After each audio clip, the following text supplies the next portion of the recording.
Toute forme de violence à l'université est intolérable et contraire à nos valeurs. Pourtant, à l'UA, plus d'une personne sur 5 déclare avoir été victime de discrimination ou de violence. Si vous avez été confronté à de tels agissements ou comportements, sachez qu'il existe des ressources au sein de l'Université d'Angers. En tant qu'institution, nous avons le devoir de protéger, d'éduquer et d'accompagner notre communauté contre toute forme de violence, de discrimination et de harcèlement.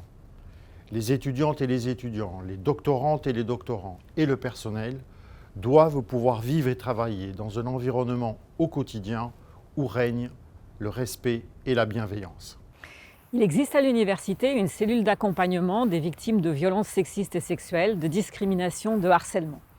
Que vous soyez victime ou témoin, contactez-nous en nous envoyant un mail. C'est accessible en un seul clic depuis votre environnement numérique de travail dans la rubrique « Mes essentiels ».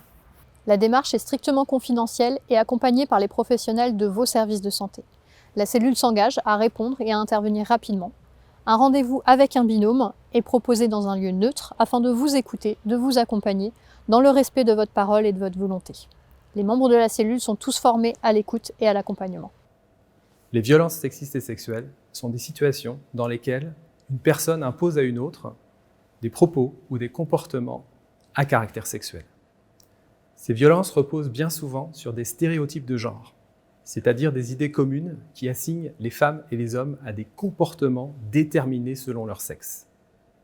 Il peut s'agir d'un mot, d'un geste, d'un message sur les réseaux sociaux, d'une mauvaise blague qui peut paraître anodine, mais qui en réalité s'inscrit dans un continuum qui peut mener à des souffrances graves. Cela peut arriver une fois ou plusieurs. Bien souvent, ces violences sont le fait de proches, un ami, un camarade, un collègue, voire une personne qui a autorité sur vous. Les soirées étudiantes sont des moments à risque. C'est le consentement qui doit guider nos moments de loisirs et de plaisir. Le silence ne vaut pas consentement. Le consentement peut être retiré à tout moment. Et le consentement est impossible sous l'emprise de psychotropes, que ce soit de l'alcool ou autre. Le harcèlement moral et sexuel est très présent dans l'enseignement supérieur et la recherche, comme dans l'ensemble du monde du travail. En France, plus d'un tiers des femmes ont été confrontées à des comportements de harcèlement sexuel sur leur lieu de travail. Dès lors que les faits, les mots, les gestes sont répétés ou qu'ils mettent la victime mal à l'aise, il s'agit bien de harcèlement. Le harcèlement a des conséquences sur la santé physique et mentale des victimes, sur leur assiduité, leur comportement et leur capacité de travail. Cela peut se produire sur les réseaux, en cours, dans un labo ou sur son lieu de travail, par exemple dans le cadre d'un stage. Dans tous les cas, ce n'est pas acceptable. Qu'elle soit fondée sur l'origine étrangère, la religion, l'apparence physique, les opinions politiques, la vulnérabilité économique ou le handicap, toutes les discriminations sont intolérables et n'ont pas leur place à l'université. Il est important que l'on puisse recueillir votre parole, vous aider et rétablir vos droits. Si vous êtes victime de discrimination, de harcèlement ou de violence en raison de votre orientation sexuelle ou de votre identité de genre, si vous êtes victime d'homophobie, de biphobie ou de transphobie, nous sommes là pour vous écouter, vous aider et défendre vos droits. Des assos se mobilisent dans notre établissement et à l'extérieur. Avec l'Université d'Angers, nous travaillons ensemble à lutter contre les discriminations et à construire un environnement d'études et de vie plus inclusif. L'enquête égalité menée par l'UA a révélé que 43% des victimes étudiantes de discrimination disent ne pas avoir réagi.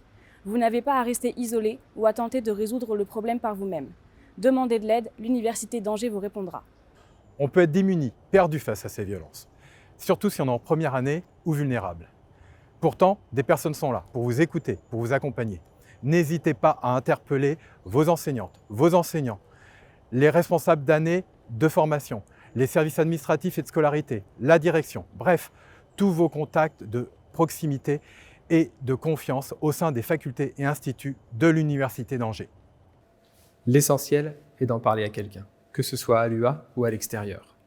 De ne pas rester seul.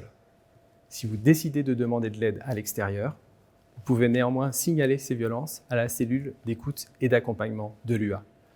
Cela nous permet de savoir ce qui se passe dans l'établissement et de mettre en place des politiques adaptées pour promouvoir une culture de l'égalité et du respect. L'égalité et la lutte contre les violences sexistes et sexuelles, les discriminations et le harcèlement sont l'affaire de tout le monde.